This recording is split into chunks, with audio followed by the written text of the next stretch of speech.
The greatest of all time movie 3 గంటలైతే సాగదీశారు. Open చేయగానే ట్రైన్ లో ఫైట్ సీన్ అయితే ఉంటుంది. మన హీరో తలపతి అయితే ఎంట్రీ అవుతాడు.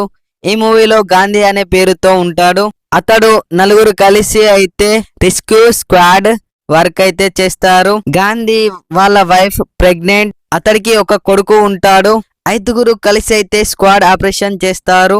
థాయిలాండ్ కి అయితే వెళ్తారు. అక్కడ గాంధీ కొడుకు జీవన్ అయితే కిడ్నాప్ చేస్తారు. గాంధీ కొడుకు చనిపోయాడు అనుకుంటాడు. కొన్ని రోజుల తర్వాతనైతే గాంధీ ట్రైనింగ్ నేర్పించడానికైతే రష్యా వెళ్తాడు. అప్పుడు ఫైట్ సీన్ అయితే ఉంటుంది. అందులో వాళ్ళ కొడుకు అయితే కనబడతాడు.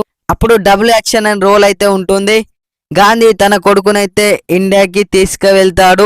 ఫ్యామిలీతో కలిసి అయితే ఉంటాడు. అప్పుడు స్క్వాడ్ లో ఉండే ఒక్కొక్కరిని అయితే చంపుతాడు జీవన్. వెంటనే సాంగ్ వస్తుంది. ఎందుకు వస్తుందో తెలియదు.